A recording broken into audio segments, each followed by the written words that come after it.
Bonjour. Me sentir uni à tous m'a, comme je l'ai raconté, fait ressentir un bonheur paisible. Alors qu'en est-il du contraire, c'est-à-dire de la sensation de dissociation de tous et tout? Ça m'est arrivé après le décès de ma mère en mars 2018. C'était terrifiant. C'était comme si je marchais sur une bande étroite de sable sans fin, entre deux hauts murs de béton de chaque côté. Et j'étais persuadée que j'y étais condamnée pour l'éternité, même après la mort. Sophie, une dame qui a croisé mon chemin juste après le décès, a dû ressentir mon état d'esprit car elle m'a dit « Je sais ce que vous traversez. Ça m'est arrivé après le décès de mon mari. Je connais votre terreur. Ne tentez pas de lutter, on ne peut pas s'en débarrasser. Mais je vous promets qu'elle partira un jour et que vous reverrez le soleil. Je sais que c'est trop difficile pour vous en ce moment de me croire. Moi, ça m'est arrivé après 2 ans. Un matin, je me suis levée et j'ai vu le soleil. En effet, plus je luttais pour me reconnecter, plus la terreur empirait. Et elle peut durer. Moi aussi, elle a duré 2 ans.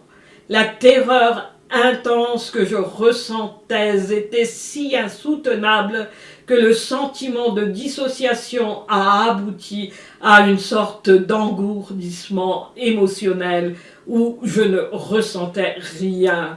Mais l'angoisse de cette dissociation de tout restait sous-jacente, prête à rejaillir avec toute sa force à la moindre provocation.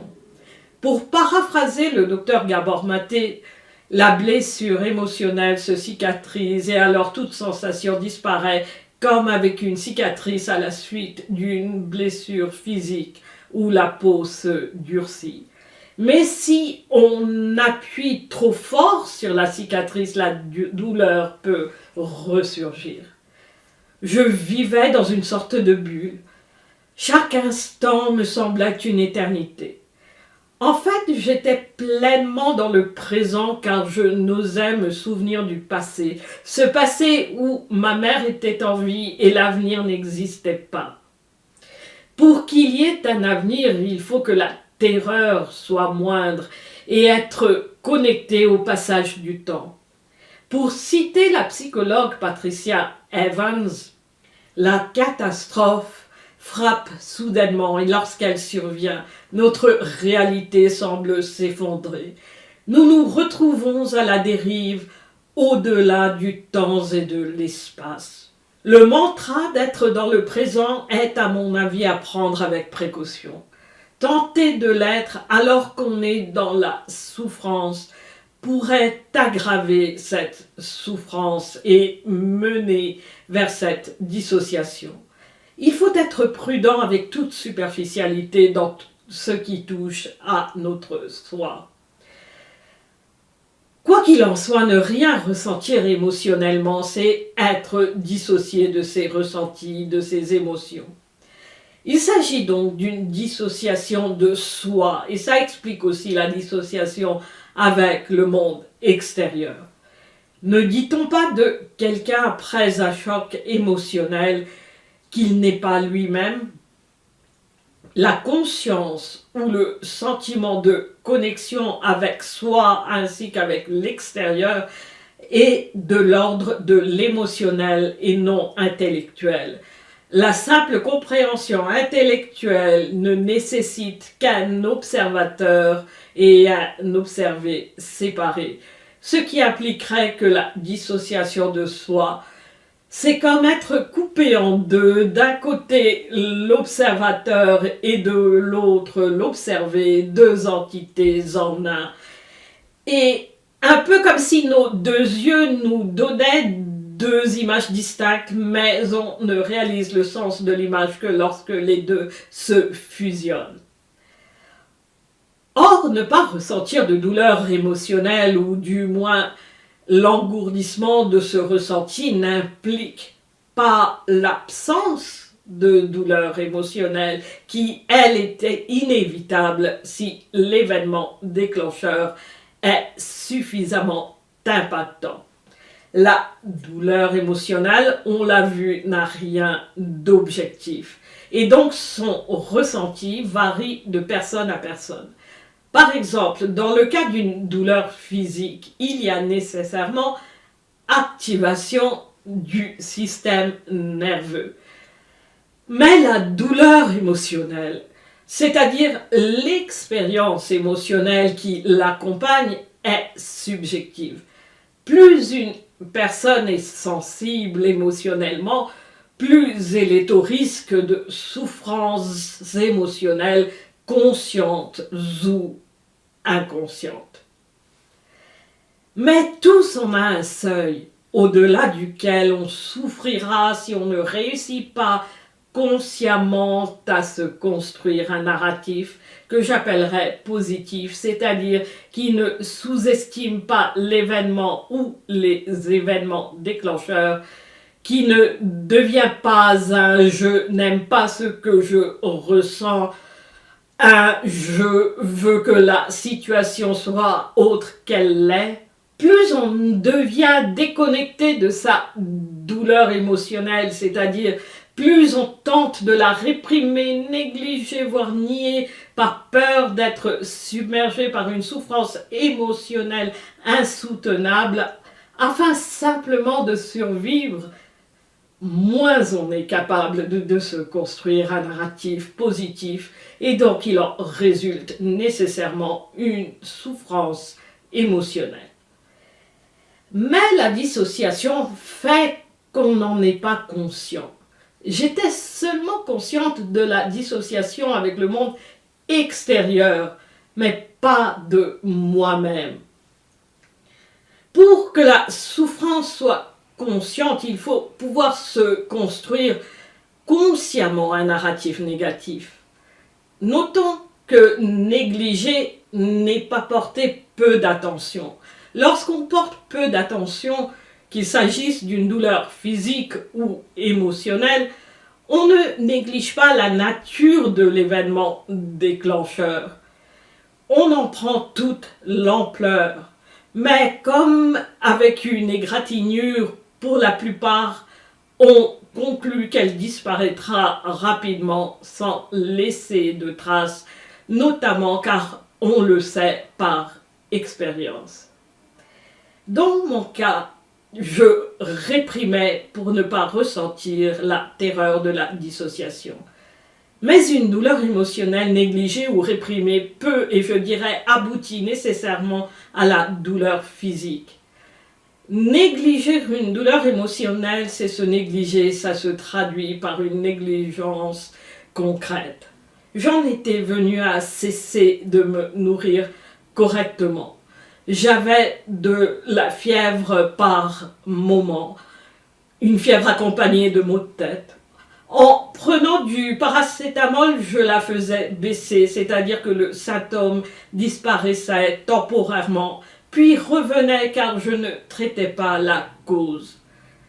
Au final, j'ai été très malade, avec une fièvre si élevée que j'étais dans un délire total. Mais heureusement, j'étais alors chez des connaissances qui se sont très chaleureusement occupées de moi. Peut-être dans mon cas, était-ce en raison d'un fort sentiment de culpabilité, d'avoir été responsable du décès de ma mère en appelant les urgences au milieu de la nuit. Des urgences où on ne m'a pas laissé rester avec elle et en conséquence, il y a eu erreur médicale. Après avoir été à ses côtés pendant 9 ans, je ne l'ai pas été à ces derniers instants. Or, se croire coupable, c'est être dur avec soi, sans aucune compassion pour soi. Et d'après la médecine chinoise, ainsi que l'explique Michel Odoul, dureté, excès de travail, tendance à vivre et à résoudre les choses par la pensée et non par les sentiments, vont se manifester par des déséquilibres, des maladies ou des tensions du système nerveux central qui gère la pensée, les mouvements conscients et toutes les sensations.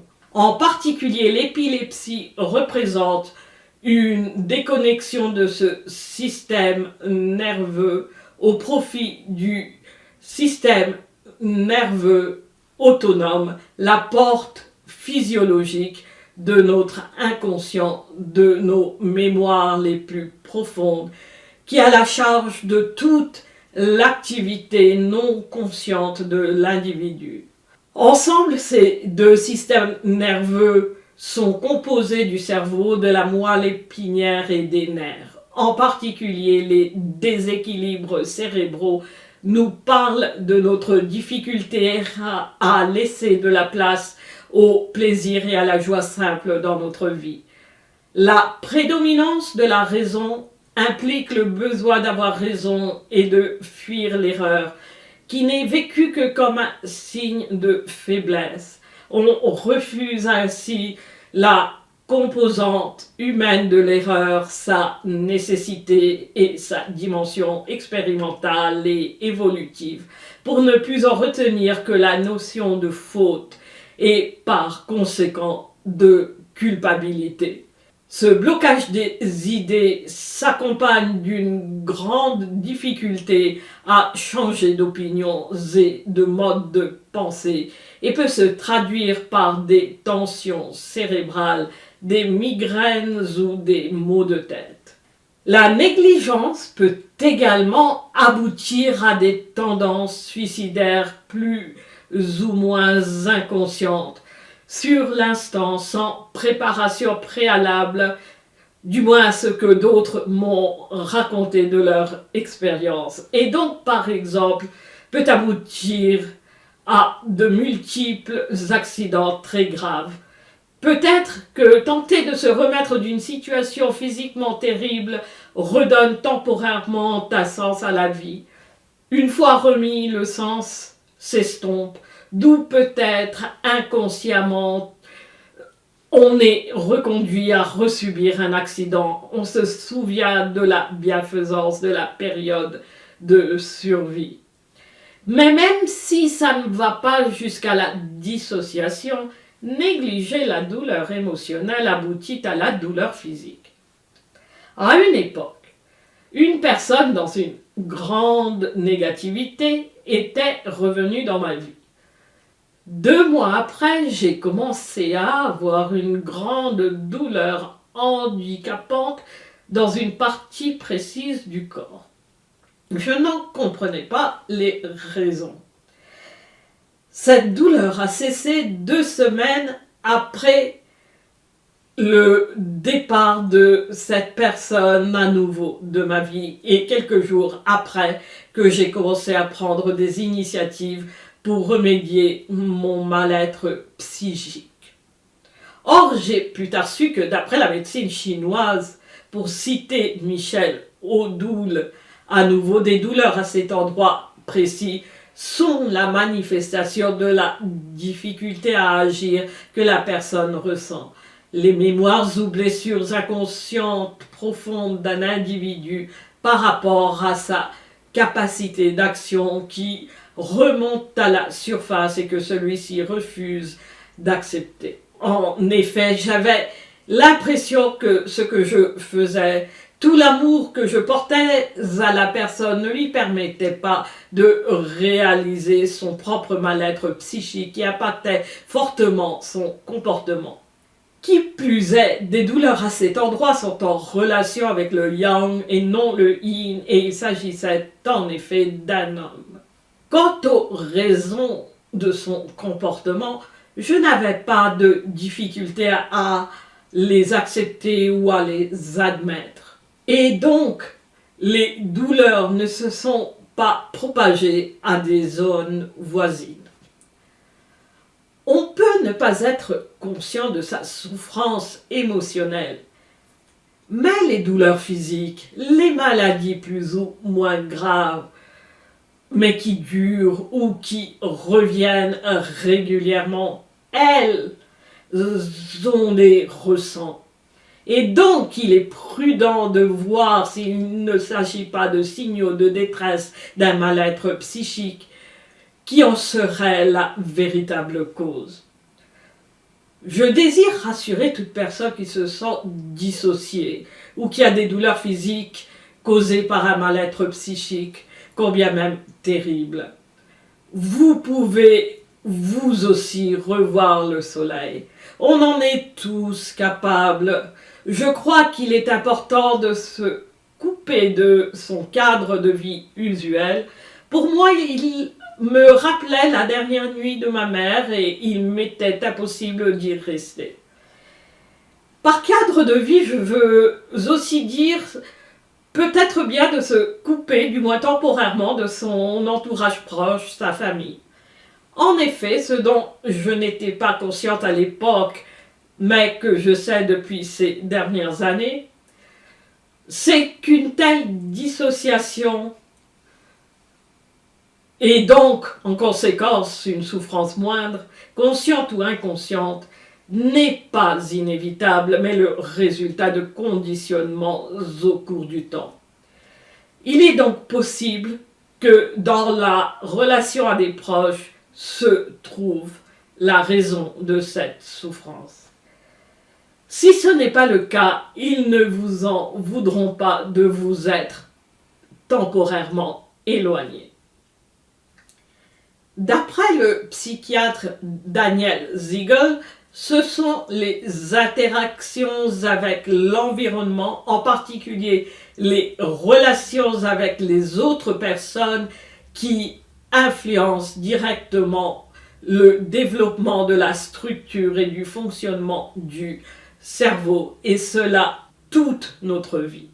Et donc, au sus de la distance avec le quotidien, ce qui m'a le plus aidé, c'est que j'ai été entourée quotidiennement, pas nécessairement par des amis, de simples connaissances, voire même des inconnus, ont pris grand soin de moi en me logeant chez eux, en me nourrissant. Je n'avais aucune initiative, on s'occupait de moi sans aucune attente. On ne m'accablait pas non plus d'attention, j'étais libre d'être avec eux si je le voulais, d'être seule quand je le voulais. Sophie aussi a vécu chez de telles connaissances durant 2 ans.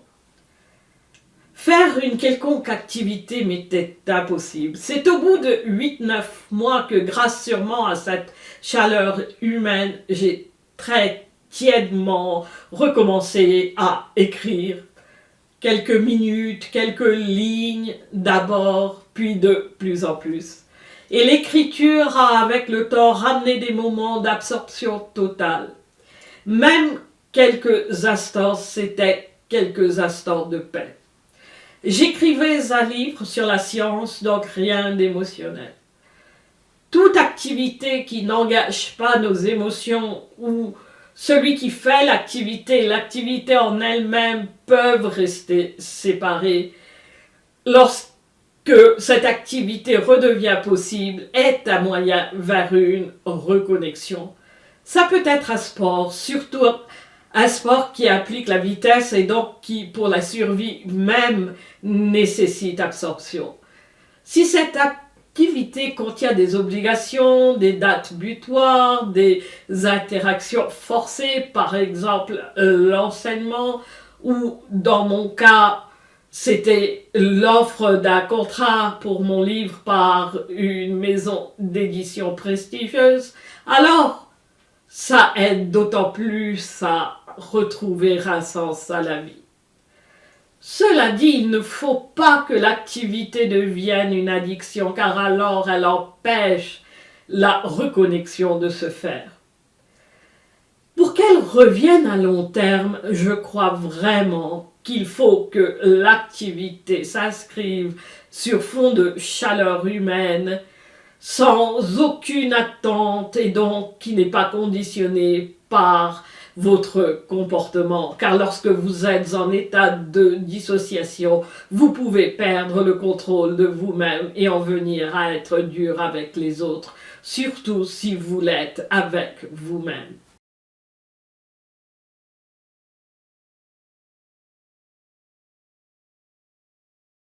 Bref, si j'avais écouté les discours prétendument spirituels, surtout sur l'Internet, qui poussent à se replier sur soi, les conséquences auraient pu être graves.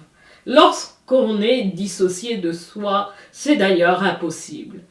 Il est essentiel d'être entouré, mais pas par n'importe qui. Par ailleurs, une épreuve, plus elle est terrible, par simple instinct de survie, inconsciemment peut devenir le point de départ d'un cheminement qu'on n'aurait jamais imaginé faire. Et que je n'aurais probablement pas fait si ma mère était décédée tranquillement à la maison. J'aurais été triste, mais pas abattue. Les épreuves nous donnent l'occasion d'évoluer et en quelque sorte de renaître à la vie. Merci.